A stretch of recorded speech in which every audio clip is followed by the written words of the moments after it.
The following episode of Book Eaters Podcast contains sexual content relating to sexual assault and rape. Listeners' discretion is advised. All right, welcome back to the next chapter of Book Eaters Podcast. I'm April Freeman. And I'm Michelle Karsk. And as always, the beautiful Iris Arroyo is with us. Joining us for the very first time, we have a guest. Yay! We have Jessica Dickens. She is going to be our designated expert. And this chapter is called Modern Romance. To set us off, we have a mocktail this week. We're dialing it down a little bit. We're going a little earthy in honor of Jessica. And the name of this cocktail is How to Bury an Earl. Oh. And it is a Earl Grey tea base. And I've made a blackberry vanilla syrup. So it's a pun then, because of the berry. Exactly. I love that so much. And then there's just a little club soda floater. So let's just cheers before we dive in. Oh, April, that is so good. that is amazing. Well, I'm glad because my expertise does not so much lie with the mocktails. I don't even miss the gin. Why would you? Okay, now, so it's interesting, a little bit of background here. In the 90s, I was super into romance. And believe it or not, in my high school, I happened upon a small section separated from the rest of the books of Joanna Lindsay. The very first one, I can't remember the name of it, but it was, a Saxon captive. Oh. And Yep. Usually it is. And she had no, and so it set off a complete love of romance that lasted about a decade. And I did sort of graduate more from the titillating bits into where I just really enjoyed banter between. I definitely had a preference for historical romance. And then I thought I had outgrew it, but only because the ones that I'd always loved, when I'd go back to read them, I'd just sort of cringe at them and be like rolling my eyes. Yeah. And so I thought, oh, it's just not for me anymore. However, Miss Jessica, who is probably one of the women that I respect most in my current life. April! I know. You're so smart, so thoughtful, probably a lot more circumspect than I am. And you love romance. I'm obsessed with romance. So that's why I'm super excited to kind of get your take on it, especially how the genre has developed since, the 70s, 80s, 90s to now. But I'm also curious about Michelle and Iris, what your history, if there is any, with romance novels. I have no history with romance You've novels. never read? Well, no. Jess recommended one for me, and I read it this week. I listened to one. But previous. The dragon porn book. Yes. Technically, that's a romance Yes. because Jess explained to me that a romance novel means what is it? What are the rules? There are two rules. It has to have a happily ever after or an HEA, and the relationship must be centralized in the book. So most books have, or a lot of books have, a romantic component. The romance is central in a romance novel. But if a romance is central and it has a sad ending, like Nicholas Sparks' Cough, then that is not a romance novel. That is a sad, sad novel. I don't know why Nicholas Sparks exists. That's a whole nother story. Well, let's just take a poll. We could do without Nicholas Sparks. Yeah. Everyone's got their hand raised? Oh, Iris. Iris is making a sad face. She's got a frowny face. She's Okay. making. So sorry, Iris. Oh no. Let us Then Nicholas segue into Iris's experience in romance. No, it's not that it's romance. I think romances, I love them, but I understand full well that is not the reality of things. So there is tragedy in life, and sometimes You could never get past that suspension of disbelief. I sort of get where you're coming from. That's where I ended up. But when I was younger, I liked that escapism into believing in that HEA. And that, in fact, is still the sell, not just in books, but movies. there's so much in life that isn't happily ever after. I want to get away from that. So I'll go to a movie or read a book to know that and it doesn't even have to be happy ever after. I just want everyone to get what they deserve. So you want the bad guys to suffer as well? Well, I don't know about suffer, but I want them to feel remorse, or I want them to die. It could be quick. It could be a quick death. They don't have to suffer; they just have to be killed. Right. Maybe it's because I overthink things, and so ever since I read Pride and Prejudice, Mr. Darcy. What? Yeah. Are you gonna shade on Austen? Because No, you love it, right? Oh, I love it. Yeah, okay. There's no shade. Yeah, I knew you loved. Yeah, and Mr. Darcy is like it's gonna take for me to find someone who can express love in that way to another woman. I mean, men have very hard time expressing themselves in that way, from my experience. So he in that novel, as a man, he took a step. Awkward step, granted, the way but he actually attempted in his awkward way to express his love. And that's the original romance. Jane Austen was writing the original romance. Yeah, I read Jane Austen. So. Yeah. So you have read romance. I mean, I've read lots of romance. I just don't think of it as the genre. So, like, my sister is a big fan. She was, like, a member of RWA. What's RWA? Romance Writers of America. Oh. But so she's really into it. So I've met lots of romance writers, and I always kind of think of, like, Fabio on the cover, that sort of thing, which I don't associate with Pride and Prejudice, although it is. Yeah, because I think the third thing that I do think of as a requirement that you did not mention is hot and heavy sex scenes. But it's not, though. Because, like, for instance, the book that I recommended, Michelle. There was a pretty heavy sex scene in there. There was one. I had listened to it in traffic this morning, and it was very embarrassing for me. I was like, oh my goodness. Well, maybe that's not a Oh my. example. Like, it lasted a long time, the sex scene. I wanted it to be over in a few minutes. I was like, all right, they're having sex. Yeah, you know how, like, Iris is like, it sets up, like, unrealistic expectations after reading Darcy.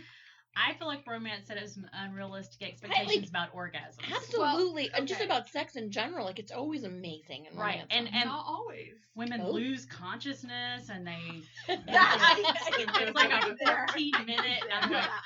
It's not a good orgasm unless you pass out. And they always come at the same time. Yeah, right. No, not even though. Oh, they step up the bar. So there's so much I could say here, but first of all, there are closed door romances, which is where, like, Kristen Higgins is a great example, where she has it's really sweet male-female relationships, usually in a small town in Connecticut, and they're closed door, like they kiss. It's like in a movie, they kiss, and then swoosh, it's the next scene. Up to the imagination. Right. I like that. Did you know I thought I was recommending one of those for Michelle. Well, there was one scene. There was one extended sex scene, and then there was one closed door sex scene. That was what I thought there was. Which I appreciated. Yeah. The second time, I didn't have to live it again. Right. Yeah. If they start talking about thrusts or. There was thrusting in that one. Anything like that, like I'm gonna have to tap out. But I'm so sorry. But it was fine.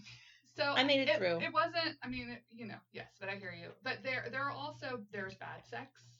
Jennifer Cruzy, who wrote great novels like Bet Me and Welcome to Templeton. She has, and Faking It. I think Faking It has one of the worst sex scenes I've ever seen, but on purpose. And like they do that. By bad? Like their rhythm, like what happens in real life. The rhythm's off. You're just not connecting. There's too much teeth. Like what? I don't remember. It's been a long time since I read. Too much teeth. Yeah, too much teeth sucks. But anyway, so there is, that's what I'm saying about it, is like any kind of romance that you want to see, any kind of sex scene that you want to see. If you want closed door, there's that. If you want explicit, there's that. If there is erotica, where I've talked to you guys about, like, if it's erotica, that means that the sex moves the plot forward. It moves the character development and the plot forward. But every sex scene in a well-written novel should have character and plot development, and or probably both. Right. So it's not just there to be titillating. Right. I mean, it doesn't hurt, but that's not the purpose. Right. So, Michelle, being the one of us who have not, started out reading romance, right. do you feel you had some assumptions about the romance genre? The primary assumption that I have about romance is that it's like a romance movie. at Christmas time. Yes. I adore those, the Hallmark movies. Yeah, that's why it's so crazy to me that you don't like romance novels. And I expect that the romance novels are just like that, where, there's two people and they don't fit together right away, but then they work it out and then they fall in love, and then because they fell in love, other things happen that are amazing. So it's formulaic. I think that's probably the most common criticism of romance, I think. I mean, I think that there's some comfort in that, maybe. Like, if that's what you Absolutely. need. Like, you're you like, need to know it's going to work out. I want to be in the story with these people, and I want, at the end of the day, I want to know that it's going to be okay. Like, I feel like you can kind of, count on that. Yeah, that's why people come to romance. And any genre is formulaic. Like, there's nothing more formulaic than a mystery novel or spy novel or, like that. There is a comfort in that. That's why people watch Law and Order and CSI. Dum, dum. Yeah, and now you can find areas where that's not. You can find, obviously, books and authors where that's upended. Right. If that's what you want to do. There's basically anything you want in fiction you can find in a romance novel. I think definitely I did have an assumption, even before I started reading them, that it was for repressed housewives. Oh. And that aspersion. There was well, and I did definitely differentiate between like Joanna Lindsay, Danielle Steele, Jane Austen, Jane Eyre. Could all be considered great literature, but I would have never put Danielle Steele or Joanna Lindsay into the category. I still would not. I mean, I've never read Joanna Lindsay, but Danielle Steele is not fantastic. Like, I remember it being sad and dreary and horrible things happening to the characters all the time. And I don't want that in a romance novel. I don't want terrible things happening to the characters all the time. No. Like, really, really bad things happen to them. You could just read George R.R. Martin if you wanted that. So, Jess, did you feel that stigma as you got into the genre? Yeah, so I haven't really talked to you about my history with romance, but I hear that. Didn't read romance until 6 years ago. Oh. Yeah, I know. Shocked faces. I grew up with really literary people, and I got an English degree in a university, and it was like patriarchal AF. Like, there was not room for women. I mean, genre. I remember taking creative writing courses, and we weren't even allowed to write genre fiction. It had to be literary fiction, capital, golden. America's great. Everyone wants to be John Updike. Right. The modernist nonsense. Yeah. So I started kind of shirking and shedding the patriarchy that I'd grown up with. And I was sitting in my first apartment that was nice, and I was looking on NPR for what to read next because I'm a nerd. And there was a romance novel by Susan Elizabeth Phillips, Nobody's Baby But Mine. And I was like, that seems like a fun beach read. Like, I wasn't at the beach, but it was the summer. Is this the one where there's like a football player? Yep. Oh, yep. Chicago Stars. It's funny. So it's got that banter. She's a scientist, and she knows she has the brain, so she wants to have a baby, and she wants to have a baby with someone who has like muscles and like physicality. So she as you do tries to. Now I haven't read it since, and I don't even know how I would feel about it now. But she basically tries to get knocked up by this guy. Oh. That's a trope. Romance is all about the tropes. Secret Baby is one of them, where the heroine tries to get knocked up by the hero. It's probably one of my least favorite tropes now. Or she inherits a baby in some convoluted way. Yeah. Like she her sister dies, and then she gets the baby, and she's not ready. She's not ready. What's she gonna do? Right. Yeah. I've read several of those as well, and I think it probably started with Silas Marner. Yeah, if you want to like harken back to the reluctant parent is a rife field to be plowed. I just read a great one of those. Tessa Dare, who's one of my favorite historical fiction authors, she has one where it's a Marquess or something, and he gets two wards, these girls, and one of them is this little girl, and their mother died.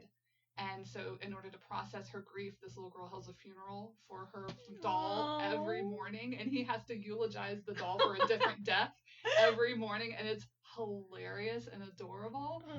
Yeah, it's really right. So, side question. Yes. I was talking to some girlfriends of mine recently about things that you imagined when you were a girl playing with your dolls.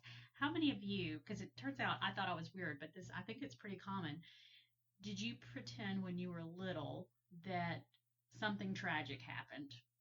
And you were like mine was, I had somehow I worked at an orphanage and there was some sort of disaster. Now I have all of these babies that I'm responsible for. Or, I'm like, I'm a farmer's wife and my husband's dead. The husband's always dead. And I have all of these babies because when you think about it, you're a child, you have a lot of dolls. Yeah. There's no man around. You have to invent these stories for why one woman would have this many children without a co-parent. I didn't go that deep. You never were shipwrecked with a bunch of orphans? No. Although I did. I love those though. I did have to pay equal attention to every one of them. Yes. Like I was very concerned that if I paid more attention to one doll than another, then they would know and rise up against me while I slept. Oh, I had shifts. Whoever got to sleep on the bed, like it was like these 5 tonight, and then the next night it'd be the next 5. Like Anyway. Yeah. If you were a child now, you would have a spreadsheet for that. I know you. 1,000%. She would have a project plan. You guys, don't knock spreadsheets, okay? Life is better when it's organized. Okay, well that sort of transitions us then into the modern age of romance writing. Mm-hmm. I'm kind of surprised that I'm the only one that was super into romance in the 90s. Thought there would be more to plumb there, but we'll move on. Mm-hmm. So I think that's probably what's most interesting to me, thinking about Jess and her love of romance, because she probably is one of the most woke people that I know. Oh, wow. And especially and I didn't know there was a term for it, but this centralized romance to me is another word for saying women putting romantic love as their top priority, which I have actively avoided in my life and tried to teach my own daughter that's just like a bonus, but personal fulfillment is what we should be pursuing. And then romance sort of, it seems anti-feminist. It's sort of reinforcing the idea that to really be fulfilled as a woman. But also like the book that what is the name of the book that we just read? It is called something by Ilona Andrews. It's The Edge. It's called On the Edge. So the thing about it is that the character is not about it. She's not about. It's called. I thought you'd like her. Yeah. So even though the story is about her falling in love, she's not looking for love. No. And she's like that's not even a priority for me. And I think that's sort of a trope as well. Like the whole, this is not what I'm about. Right. But then, even though it's not what she's about, that's what's going to happen. That's how she's going to fall in love. That's what's going to save her, which I think is a problem for me too, because love, I guess, is fantastic, but it doesn't save you. You have to save yourself, right? Yeah. But the characters usually don't. They're not like moony girls, usually. Not the ones I read. The heroines. They're usually like a... Yeah, but I think that standing kind of on their own bugs me 2 too, feet. when it's too formulaic that they're the SIW, strong independent woman. Oh. And the romance just is accidental. That seems too formulaic, because I feel like a truly strong independent woman doesn't tick all the boxes. She does have flaws. She does have insecurities. She doesn't have it all together. So, I don't think it's even really representational of a truly modern woman, because I think... So it's interesting that you say that, because do you remember the Mage Margarita series that we read?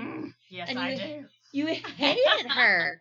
You hated her because she was so, just terrible, as a human. She was always, angry and, mean to people. Well, yeah, and I think that's true in a lot of books where they make the... So is that a romance novel, that book?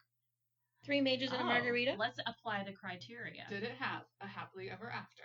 Well, we don't know. It was part 1 of a series. Is it a series? But yes, it did, though, because at the end of she ended up with the guy at the end, right? Or no? It hinted at it, but it was still happily ever after they resolved the issues. That's the problem with books nowadays, is it's not a one series. And done. Yeah, everything is there's ellipses. But it felt like the whole book was moved forward with the romance more so than the actual what was supposed to be interesting about the series, which was this magical world and the rules and the laws, and how there could be this parallel society to muggle. Because, I mean, at the end of the day, all I really cared about was which one of the mages she ended up with. I didn't really care about the rest of the plot. That's because I was the like, way it was written. Which mage is she going to end up with? That's what mattered to me. So that feels like a romance. And that's because, the author only because you didn't read this one. Yeah. I was noticing that the whole time, rather than the author, I mean, that's what she intended. She intended you to be more invested in which one of these guys is she going to end up with, versus being more interested in this woman who is on the cusp of finding her place in a society that she didn't even know existed. She knew she didn't belong in the one, but somehow it's like a puzzle piece that fit. I mean, that's what I wanted explored. Yeah, but you hated her. Yes, I did, because she was so angry. And I'm fine with anger, even though I personally, it's an emotion I'm not very intimate with, because I'm just like, I don't know. We'll get into that another time. But there's a habit of a lot of authors, I think, to write a character, and I think they are intending it to come across as they're feisty, they're a pistol, they're a firebrand, right? And they're just a bitch. I mean, she was kind of a bitch. And you can't really, I can't excuse she overreacted that in people. Maybe it's the Southern lady in me coming out, but there's no excuse for rudeness in most circumstances, especially for someone you literally met 5 seconds ago, Yeah.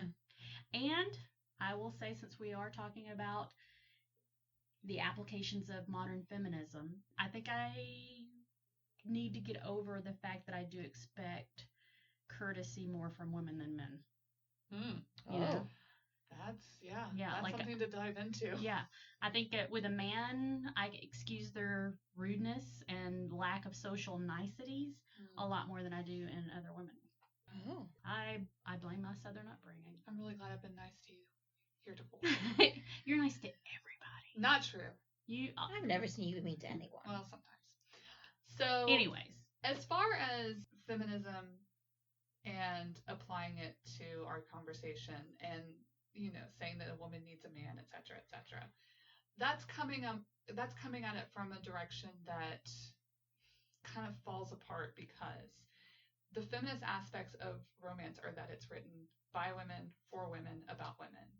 That more and more includes other marginalized groups who are getting more and more of a voice, which we can talk about. But that is why it is feminist.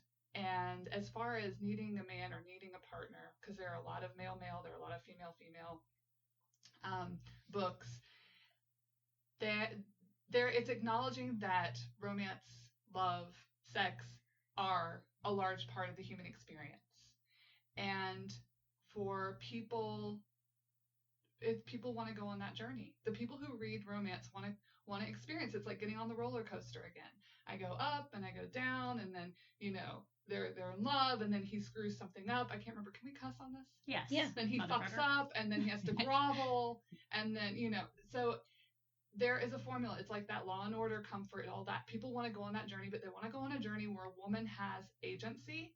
Yes. And her pleasure and her happiness are centralized, rather than another formulaic thing like Law and Order or a crime novel, where it's going to be the man who's centralized. And then if there is sex, there's probably no mention of a clitoris. So I don't know how any of those women are having orgasms. But don't you think that sometimes, and not to get too political, but I think women can sometimes be the most vocal about halting progress for women's rights. I know a lot of women who very much still promote the idea, not only in their own lives, but to their young daughters, that the man is the leader of the family. I think women are more critical to each other than even men are, Yeah. And for sure. So it just makes me... I think that you can find both scenarios, though, within the genre. You're going to find authors who feel like the man should be the head of the family, and you're going to find authors that feel like, no, that's not the way that it is, or that's not the way that it should be. And I think you can probably find stories that represent your beliefs. Do you know what I mean? I think we're going to see both. I mean, there are Amish romances, you guys. Like, yeah. For real. Well, I think it's a fine line for me, because I do want that extra layer of agency for the women. But if it's, too contrived and too much, the agenda of that is too obvious that it doesn't seem natural and you're forcing it to make a point about it, then it takes away from the storytelling aspect of it. And I haven't really found an author. So I just need to recommend some good authors to you. Maybe you do. Because you're talking about craft. You're not talking about a genre and you're not talking about themes. You're talking about someone writing a good story. I have dozens of authors I can recommend to you. Well, so that might write good stories. be a good way to segue into this section about romance in modern times, in particular, since this is an audiobook. Right. I do podcast. not like the woman that narrated the book that we just read. So yes, let's talk about. I did not like her voice at all. I did not like her voice. She sounded like an 8-year-old boy. It was horrible. It was a terrible, terrible voice. Thank you. I was like, I feel bad. I did not like it. I feel bad that I recommended this. I thought the book was a decent book recommendation. No, the book was for you, fine, but the author. I shouldn't be on this podcast, you guys. I don't really like audiobooks at times. This is great. Yeah. This is great because we'll have a little bit of a compare and contrast. Renee Rodman is her name, the narrator. Okay. I'm not a fan. No. So I liked it when she voiced the little boy. Yeah, because she sounds like a boy. Because she sounds like a little boy. And when she did the Southern and the she French. She was so good as a grandma. The French grandmother, she was fine. Yeah. But whenever the voice that she used for the primary. The guy, the main character. Was bad. Was horrible. All right, so one of the things that we got into last week was what we love and what we hate in narration. So this brings up an interesting point. I do feel like, depending on the genre, I feel like the genre should definitely play a part in narrator selection. I know that, I started out, of course, reading, and every time that I've reading the book and every time I've tried to get into an audio version, I find myself cringing a little bit more. It's such a, it is a private, sort of thing, and it's much more awkward for me hearing, like, especially like the sex. Because you can't skim it. Loud. You can't skim it. You have to hear it. You have to go through every thrust. You can't skim past it. Right. You just have to grin and bear it. You're like, all right, this is it. I'm in this. And I do have it, like I said, yes, every thrust, right? Yes, every Poor sigh, every, intake of breath. And so he attacked her with his tongue. I do have it, like I said, I do have the preference. You gotta think about them. Well, so and that's the thing too. They have to say with confidence. They can't have any kind of tension in the voice, because if they do, then you're like, oh, yeah, you're not comfortable. They think this is pervy. Well, like it is. I have attempted that I can actively recall 3 times to listen to a romance audiobook, and for some reason, every time it is narrated by an older woman. And it's very bizarre for me to hear someone who sort of sounds like, when I was younger, I associated it with my grandmother. Now it's probably more my mom reading to me. Oh dear. Oh God. No, thank you. Yeah, it's very weird, and I wonder what the statistics are on that. But there is 3 out of 3 were read by a mature British woman. Your family's British. Oh. No, but just like you can tell that she's so it's like, the dowager mom's type, age. And I get it a little bit because maybe it's trying to lend a certain bit of authority. Yeah. Like, this isn't just smut, the imaginings of this young woman. Mm-hmm. The woman that narrated the book that we just read, she sounded very young. Yes. But she also sounded like too a boy. young. Like, she sounded like an 8-year-old boy. Yeah. And it was more uncomfortable than it should have been, I think. Yeah. Listening to her talk about the sex, because I don't want to hear 8-year-old boys talk about sex. Oh no. I don't like that. I don't want to. That didn't occur to me, but there was too much affectation. And so going back to me not listening to audio, I am a visual person. Like, I do learning and development, so adult learning styles. I am all visual. Now, Michelle, I know you're audio. Yes. So you are already there. I have a very hard time learning through audio. Like, I can listen to podcasts, conversations are fine, but anytime I have to, like, put my mind in another kind of frame of mind, like when I'm reading a book, it is very hard for me to stay there with audio. Oh. Right. And, like, whereas as soon as I start to read something, I am sucked in. immediately. And like you've talked about on this podcast where Yes. it's hard for people to get your attention. Yes. I'm not that bad, but I'm close. Well, I will say, like, audio was something that I had to learn. And even now, when I started, I've said this before too, when I started, but I have to listen to that first couple of chapters multiple times before it hooks me. And I'm like, okay, I know what's happening now. Because as soon as I hear a name and the relationship, I'm like, wait, who is that? Who, I have to listen to it a couple of times. So it's not natural for me either. Yeah. It's just, it's the lack of time thing. And sometimes if I don't dig the voice right away, eventually they'll sell me on the voice. Sometimes the first chapter, the first 2 chapters of a book, I realize I don't like the person's voice for whatever reason, or they're familiar for whatever reason, and the voice is keeping me out of the story. But usually after a chapter or 2, I forget the voice. And I don't pay attention to it anymore. Like it's just the sounds are still there, whatever, and I start to get into the groove of it. But this one I couldn't do it. She every irritated time me the whole she time. spoke for the main male character, the hero. Yeah. I was like, no, please stop. So that was the other thing. Like it made me not like him as much. And then also something I run into with books when I listen to them is that I don't think their sense of humor is correct. Yes. Like if there's a joke and I don't think they're delivering it properly, like, I get annoyed. Better. Yeah. Because comedy is important to me. Yes. I went to see Kristen Higgins. I mentioned her earlier. I went to see her speak last year for a book tour, and she pronounced one of her characters' names as Rafe, and the narrator said Raph.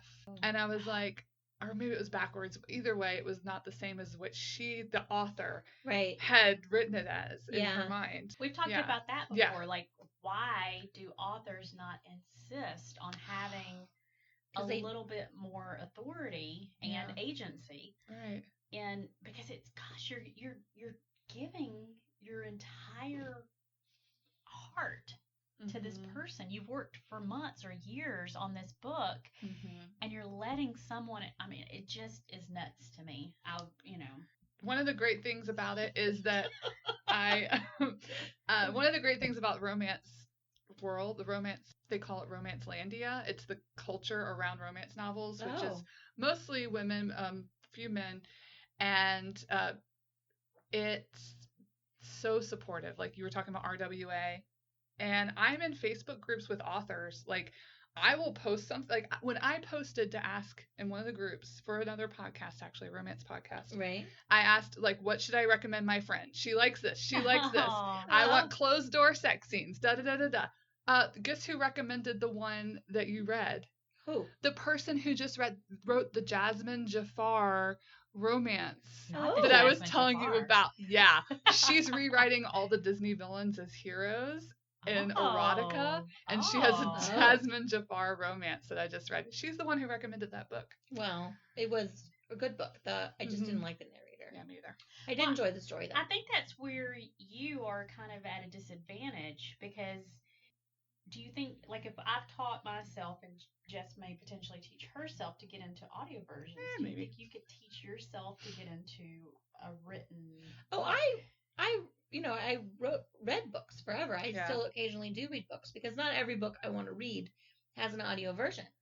Sometimes in order for me to hear the story, I have to read it to myself, and I don't read it out loud to myself, in case you're wondering. I read it in my head. I read it in my head to myself, and I'm fine with that. I'm fine with actually reading the story.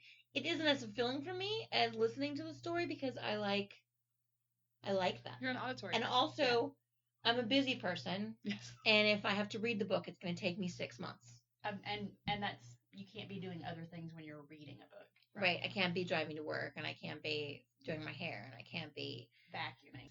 So what I meant to say about the authors being so accessible and everyone being so supportive is that I could actually ask them about their, narrators and how if they have say and all of that, which I think would be really cool to hear what they say about that. Maybe I'll report back to you guys. That would be great. For sure. Yeah. Well, okay, so that brings up kind of the next section that I wanted to talk about, which is the future of the genre. Mm-hmm. I think we're just starting to get into, authors are more present in the lives of their readers, because there is social media, there's Instagram, yeah. you can follow the people sure.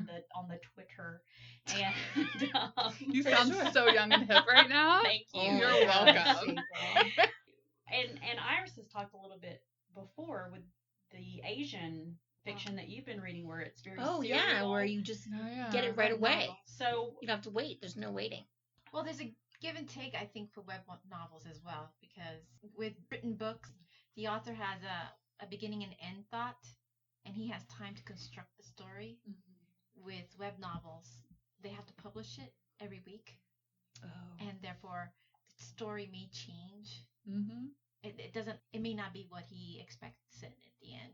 He doesn't have the Oh. luxury to change it. Like he can go, you know, how normally you go. Oh, you to can't a- go back and be like, you know it's what? already out there. This is the Yeah. bad guy. Let me just pepper in some, Foreshadowing. some Right. foreshadowing. Or if you, I wonder if it's like a Will and Grace. You know, like when the show came out with Will and Grace, and it turned out that a lot of people preferred the dynamic between Karen and Jack more, and so they started writing those characters more into the show. Oh, like the If public. you're gets more to say. releasing your book and you sense that your readers actually prefer this minor character, and you're getting that feedback in real time, that might change the whole arc of Right. the story. So I don't Oh. know how romance would do well in that kind. I mean, and to believe it or not, there is a huge following of web novels that are romance. And to me, it would become more like a soap opera at that point. Oh, for sure. I mean, But that's addictive. That's hugely Sure. successful. I mean, I could watch a soap opera that I haven't watched in 20 years tomorrow and immediately know what happens because nothing happens ever Yeah. in Right. a soap opera. It's Yeah. the same actors still. So imagine if, like, with Mage and Margarita, do you have these three, like, Bachelor 1, Bachelor 2, Bachelor 3? If she Right. was releasing that, you know, a chapter at a time, and could kind of get Who we liked better. right, then she, and obviously she wouldn't go right to that. She'd have to make She it. kind of does that though because she doesn't tell us in the first book. So maybe she waited to see what people thought before she wrote the second book. And then the third book. Interesting. I don't know. There's like 6 or 7 books now. And that's another point. The author at that point too, when you do these type of novels, will get tremendous feedback Yeah. from their readers Sure. before they're able to publish their next chapter. Right. So even if Yeah. it's not a web thing, there is like this whole serial thing now where everything is part of a series. Is that What is true in that? romance? Yeah, so there's always been series like where Julia Quinn, there would be the Bridgertons, which is actually going to be on Netflix with Shonda Rhimes is working on a series to adapt it. Oh, I love Shonda Rhimes. She totally gets me. Yeah. Yeah, So- a lot of them where it's the the there's family. 7 brothers, Yes. and you're going to hear about Each book is a different Yes. brother, and then you get to meet the other characters from the previous book come and show up and say something Oh, funny. and you get to love be that. reminded Yeah. that the first couple is still happily They're ever still after. happy there. Now They may have a little babies. toddler. Yeah. Yeah. So that's what they do in romance totally into that. series. Now there are romance duologies and trilogies where it extends the happily ever after. You don't get there until Like the with third the book. same protagonist. Right. And a lot of Ilona Andrews is like that, which is why I didn't recommend her immediately to you, because I wanted you to have that feeling of that happily ever after in the first book. Which is good too because I have a thing about books that leave me in a hangy place. Yeah. Especially if it's not ready for me the next book immediately. Yeah.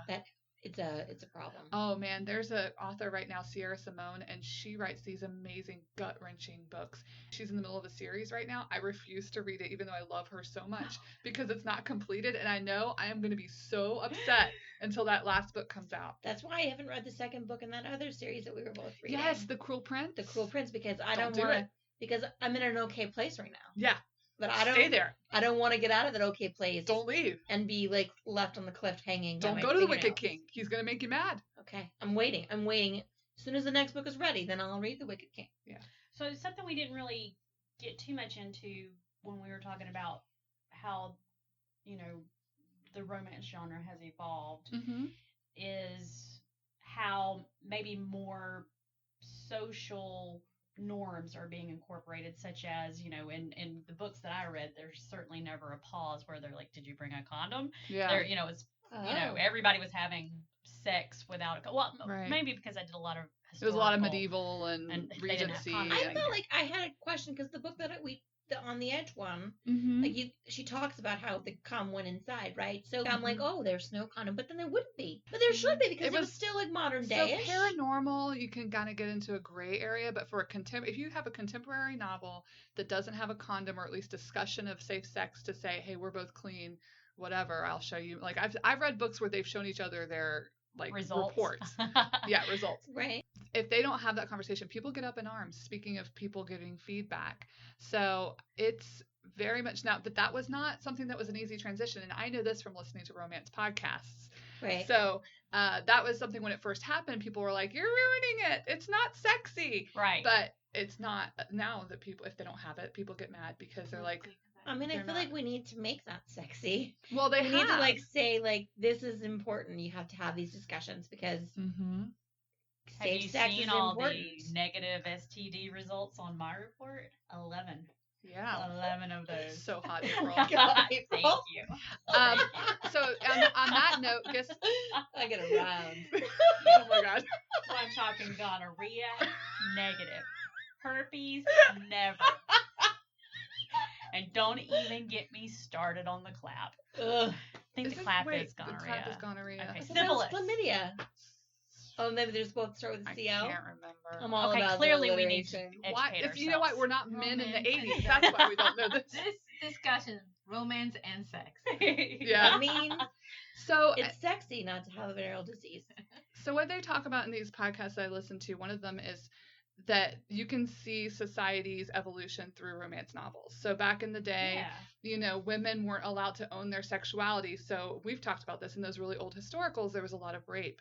And the reason there is that women weren't allowed to feel desire.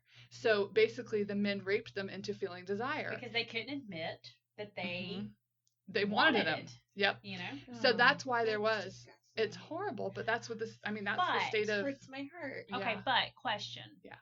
If we are being supportive of the fact that women can have their own sexual desires and their own sexual fantasies, Mm-hmm. what about the women who have rape fantasies? Okay, so that's another thing. It's called consent, non-consent, con, Right. non-con. I actually just read a book with this in it. Katie Porter, her Vegas series, every book has a different kink for the couple. So there's a Oh. con, non-con, which is rape fantasy. This might be your first content warning Did you ever podcast, guys. Okay, So trigger. Margaret Yeah. Atwood wrote a short story called Rape Fantasies. Possibly. I read it don't know. in Oh, you're telling us she college. did. Yeah. Oh, And- sorry. And it really talks about this concept that women have rape fantasies, but it's not rape. No, Well, it's not it's- because they consent to it ahead of It's- time. Yeah, or even so, it's more of like they want that. Like they don't want to admit that they want it, but their body just. I always, in the parlance of the romance that I read was Right. ravished. They were ravished. I never want to be raped, but I'm okay with being ravished. Right. So that's what women, because women weren't allowed to feel their, own their desire back in the 80s, 70s, whenever that was happening, even through the 90s. Some of Right. it. I mean, you think about like what was going on in our society. There was the slut shaming of Monica Lewinsky, barely an adult. There was the Anita Hill stuff, and Yeah. so women weren't allowed to feel their desire yet. But then, it moved into paranormal became a big thing, and that was a way for desire to start to be front and center. And again, this is not. I'm mostly quoting Fated Mates, which is a great podcast about romance. So now, when we're talking about what's going on right now, Me Too, right? Right. Consent is a huge thing. I just saw a tweet the other day. It was a woman was complaining because a guy had said, hey, is it okay if I grab your boob? Like, can someone teach men how to be sexy about consent? Because it's important, but there are good ways to get it. Right. I And- could use some education on that. And So Do is you- it like, do you like that? That's not enough. consent is also gradual. It's like, okay, you've okayed kissing, but are we okay to go the next step, like taking off a shirt or whatever? It's saying, is this okay? It's being modeled in romance in a really hot way with good authors, and it's possible to do. And so when someone posted that tweet, I was like, they should read more romance. That's what they need to do. Is it possible just to be like, I've given you consent for everything, Oh no, but not for everything. I have I can revoke that consent at any time? Because I'm thinking if Yeah, I'm in the in a safe moment, word. That's a safe yeah, word. if I'm in the moment, I don't necessarily Yeah. want them to be like, yeah, this kissing's going great, so I'm going to slide my hand down to your boob. Oh, is that all right? Because, part of it's the That's not- element of not yeah. knowing when it's going to happen. Like, is it going to happen? I hope it's going to happen. Sure. And then if they broadcast it, then Narrate the whole- then it kind Yeah. of diminishes a little bit. I think you can sort of tell if someone is interested in moving forward or not. If you're a responsible partner, you'd be like sort of tuned into what they're talking about. Like if they flinch, maybe that's an indicator they're not down. Yeah. Right. But I guess consent doesn't always have to be verbal, I guess, but maybe it should be. Enthusiastic consent is what people are modeling Right. now. Enthusiastic. Enthusiastic consent, which is more than not flinching, and it's more than, which that should be a sign. That should be a sign immediately, like, oh, Yeah. something's not right. Oh, yeah. Yeah, if you don't want to check yeah. in with your partner, get a blow-up doll. That's all I have to say about that. But I think if you want to see more of that, I will recommend books to you, because I'm not going to explain to you how enthusiastic consent can sound right now. Yeah, I love it. It's tough, right? Like, especially like in a story where someone's telling you what's happening. So in the book that we just read, On the Edge, right? That book is how many years old?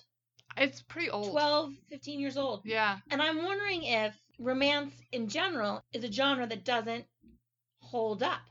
Yeah. There were scenes where I was kind of uncomfortable because he would like pin her. Yeah. And she was into it, but she wasn't giving him any, like, she was basically saying, I'm not telling him I'm into it, but I'm into it. Yeah. But he was like pinning her, and I was uncomfortable with that. Yeah. And I think that the reason I was uncomfortable with that is because that doesn't hold up now. No. But I knew that the book was 10 years old, 12 years old, or whatever. So I sort of filtered it. Yes. Sort of. And that's what I'm saying, where romance is evolving and reflects what's happening in the culture more than in probably any other genre. And that's what I've heard anyway. I think there are so many things being done now. In addition to consent, also there are a lot of transsexuals now in romance. There are non-binary people. I've read a book about the demisexual in it. And Talia Hibbert and Kat Sebastian are two authors who are doing some great work. There's a lot of other ones. So that's where it's going to be going more and more, where you look back and it's like a baby bathwater situation. The genre was built on those books. Right. So you don't want to throw them away, but at the same time, you have to read them with the lens of right now, of 2019, saying. It's kind of like the Anne McCaffrey experience, right? Right. Yeah. Like I hated that character and the whole situation in those books, but it was hard for me. Yeah. I would guess, and I don't know, that the readership for romance novels is still got to be mostly women. Mm-hmm. Yeah. What would it take for men to get into the genre where that shift in their thinking could sort of subtly, without it being someone... You mean straight men? Yes. Yes. Well, I don't know. Is there a lot of male homosexual romance novels? Tons. Yeah. Oh my God, I mean, so I many. feel like there's a huge market for that. Yeah, That's not erotica. That's like romance novels. It's romance novels. Yeah, I mean you can get erotica too, but yeah. Interesting. Mm-hmm. I guess I never see them in the checkout lines. It's always the. I mean, the grocery store is not where you're gonna find I mean, the good romance. Yeah, I mean, you're gonna get them Some of on, it. on Amazon or at the publishers themselves. Ranking them probably, I would say, and this is assumptions, complete assumptions on my part. Mm-hmm. I'd say maybe most readers of romance novels would be equal between all sexualities of women, right? Like straight women, gay women, bisexual women, the whole spectrum. Women are into romance novels. Yeah. Men, mostly bisexual or gay men, and very few straight men. I don't have those numbers. I'm just curious. Yeah, I don't know. I wonder, like, how many people who are Hufflepuffs like the romance genre. And whereas, like, the Slytherins, maybe there's a lot of Slytherins like Slytherins, me. like, like, take a minute. Don't say. Okay. We got 4 houses. We've got Slytherin, Hufflepuff, Ravenclaw, and Gryffindor. Right. In your minds right now, everybody rank them as to who would listen to or read romance novels, more prevalent to least prevalent. I would say different genres of romance novels for each house. For me, Hufflepuff that's true. Is most or least. Most Hufflepuff, then Ravenclaw, then Slytherin, then Gryffindor. Disagree. I think Slytherin first. Because of all the sex. Oh, the sex. You're right. Yeah. Well, I mean, and I would say sex. Slytherin of all of them. I mean, what genre of romance? Bad or good. They would like BDSM erotica. Very uninhibited and should. I'm a Slytherin, so I know. So yours was Slytherin. Yeah. then Oh, Slytherin, then probably Hufflepuff, Gryffindor, and then I would put Ravenclaw Put last. Ravenclaw I last. put Ravenclaw last. Yeah. What? I'm a Ravenclaw. They're too cerebral. And you for don't that. read romance. I do occasionally. Oh. On an occasion, I read did the a Right. romance. microcosm to the macrocosm. No one's saying that Ravenclaw doesn't. They're just, if you rated the dorms, Mm-hmm. which one? Yeah, I think house? Ravenclaws are more likely probably to read, nonfiction. Potions. Nonfiction, yeah. Yes. What would you say? She's not going to contribute to the BE. Yeah, I think it's Slytherin, Gryffindor, Hufflepuff, Ravenclaw. Do you know what house you're in? I'm Ravenclaw. You're same. Ravenclaw. And I think that now I have a very hard time reading romance novels because I am too cerebral about it. I'm like, nobody You just would need the do right this. ones. I'll recommend Nobody them. would say this. This doesn't make it. Who behaves like That's what I was this? saying earlier. I know. That's what I was You saying guys just earlier. aren't. You haven't read the right ones. The main thing that I still love about romance is the language of it though. Like I said, I like Oh. historical. Love it when Mm. they're talking about don't be put. I just I do not like historical I wish this fiction was at video. all. Everyone I'm could not see a you. huge fan of that. I want it to be. You don't want the I historical. don't like historical. They're No. so stodgy. Yeah. oh, I love it. Also, indoor plumbing. That never really comes up. You'd be And, like- surprised. I can't remember too many bathroom scenes. I'm reading one right now where they're installing indoor plumbing. They mentioned Oh. the indoor plumbing on the edge. Yeah, they did. They mentioned it. Mm-hmm. The fact that they had it in this magical realm, Yeah. which I thought, good to know. Good to know in case I have to They visit. don't have lights, but So they weird. have they have indoor plumbing and hot Everything's water. done by magic. And hot water. Mm-hmm. All Yeah. powered by magic. No electricity. I'm just saying. Alright. I don't like it. Yeah. So, future of romance is you think it will be more inclusive, Yeah. more representation. Yes. Do you think the distribution of it, like how the accessibility of it is going to change? I think it's fairly accessible as it is. I know there's already interactive romance novels. Our friend Isabella sent me one. Yeah, it's actually like a horror romance apparently. Yes. I still haven't. You know about this? I can't remember the And name of it. games. Oh yeah, there's some So really Yeah. it's like choose your own adventure kind of thing? I'm not really sure. I You probably can shouldn't even say anything. I just know it's interactive. Have you read one of these, Iris? Yes, that's some of the web novels are like that as well. They're interactive and they're really good. Those I have done. They're Yeah. actually quite because the endings are quite different. Oh, that's awesome. Yeah. Is it still happily ever after? Oh, that's a good question. Well, if it's not, you know the answer. It's not a romance novel. If it's not HAA. If that's the one thing you take away. That's a rookie mistake. It has everything else. So I will say that I think the future is inclusivity, like you said. It's, representing the marginalized parts of our society. And that's why it's such an important medium to have in our lives, because it does a lot of work for people who don't feel like they have a voice. And it shows them on the page being happy, having a happy ending. And it also, not for nothing, does a lot of work for trauma survivors. There are a lot of storylines with domestic abuse. There are storylines with sexual abuse and different kinds of sexual violence. And those people are shown surviving that and thriving and getting their happily ever after. And that's important work Right. for something that is widely accessible as romance to be doing. Well, it's clearly a genre that does not get enough credit. And I'm glad that we've had the chance to talk about it. It's not just for beaches anymore. Not just for beaches, not just for the bathtub, your bubble bath. But thanks for joining us, Jess. Guys, thank you. This has been so fun. I love cannot this. wait to get your list of recommended reading. There's a spreadsheet. I'll just share it with you. Oh, I wanted to talk about how Jess is the reason we have the podcast, kind of, sort of. What? Yeah, let's Right, talk because we would not, Iris and April and I would not be as close as we were if it weren't for TEDx. Oh my God. Because TEDx is where we sort of clicked. And so I think it's kind of because of you. Oh my I God. mean, Lady Geeks obviously is how we all know each other. Right, But obviously. TEDx is where we really bonded because we were speaker strippers together. Right. So, Oh my yeah, Jess gosh. was a volunteer for TEDx Atlanta Yes. and I recruited all of you. recruited Iris and Michelle and I and Janie, And Janie. who we hope to have as an And eventual Marissa. guest. But Marissa's not a Lady Geek of Atlanta. We haven't recruited her into Yeah, that yet. she somehow resisted our attempts. I I'm not don't sure know how that happened. We are irresistible. I feel like I think that. it's a distance issue. She lives far. Right. Also, she's a lot cooler than us. She's so cool. She's so cool. I know. Ugh. Oh well. And with that, we'll close another chapter of the Book Eaters podcast. Until next time, this is April. And Michelle. Iris. And the guest, Jess. And until then, devour the book. Devour the book. Devour the book.